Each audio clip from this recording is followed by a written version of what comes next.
What is up, dudes?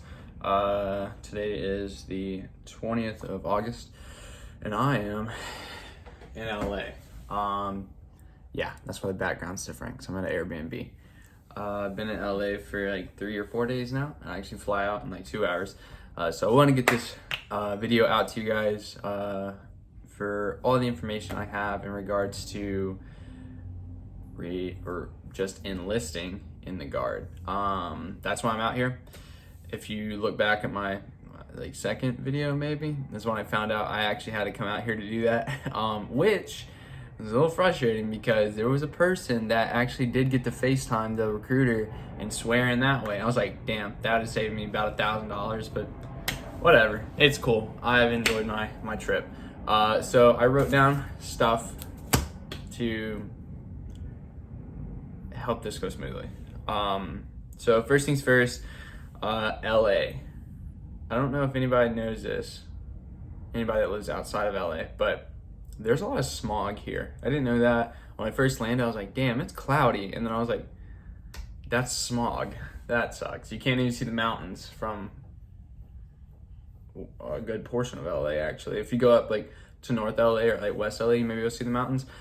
But yeah, where I'm at, near the airport, you don't see no mountains. So that kind of sucks, but something to know about. What else?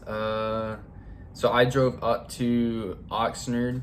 There's the 146th Airlift Wing out there, and that is my Guard unit. So I went out there yesterday and swore in. My contract is a 3-year contract, which that is normal for anybody that is coming off of active duty. It's called Palace Front. Yeah, Palace Front. Anybody that Palace Fronts off of active duty off of a 4-year contract gets 3 years in the Guard, because you do 4 years active, 3 years in the Guard, and then you have 1 year in active reserve at the end of it. So I'm cool with that. I'm happy with it. I wanted to do shorter, but I mean, 3 years is better than 4. And when I was reading the paperwork, I thought I was doing 4. I was like, oh shit. But luckily it's just 3.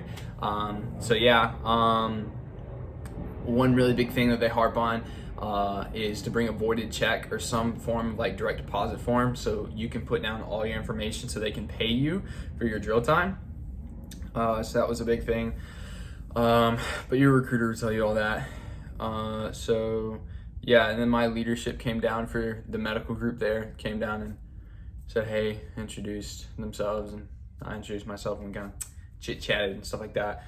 But aside from that, I mean, it was pretty uneventful. You just go there, do paperwork, sign your contract, put your financial packet together, and then you're just on your way. One interesting thing is that not all drill units meet once a month. And I know that sounds weird, but there's a unit northern of Santa Barbara, it's like Vandenberg or somewhere around there. They meet quarterly, so they meet once every 3 months, but they meet for a week at a time. So maybe you can find a unit that works better for your schedule like that.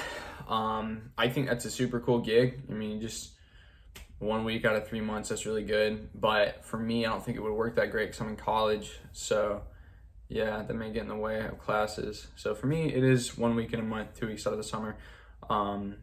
So yeah, what else?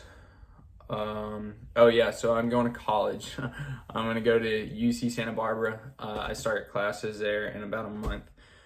So I'm gonna go back home, and my family and I are gonna drive out to California. I live in Alabama, so it's a big old road trip. But yeah, so my, I guess, information sessions will probably start gearing a little more towards UCSB and my experience there, and what information I can give you from there as a freshman. Yeah, UCSB is beautiful. I love that. Felt really comfortable. Felt really like I could fit in there. I didn't feel out of place, and it was just, yeah, it was really nice. I prefer that over LA for sure. I also went to Malibu while I've been here. That was beautiful. I went surfing out there. If you ever go to Malibu Beach, the surf break, there's 1, 2, and 3. That's what they're called, the wave breaks. They all break right, and I suck at a right hand break. So just know that if you ever go out there, it's all right. What else? Oh, this is super important. Okay, so your last paycheck, you're not gonna get it on the day of the 15th or the 1st or whatever. Like, you're not gonna get it. Not because you're not gonna get paid, but because they have to do like a review of all your records and things like that before they give you your last paycheck. I don't know why. Luckily, my supervisor was a personnelist in her, like, you know, when she was enlisted, because she's an officer. So when she was enlisted, she was personnel, and then she crossed over and became a nurse. So she knew that.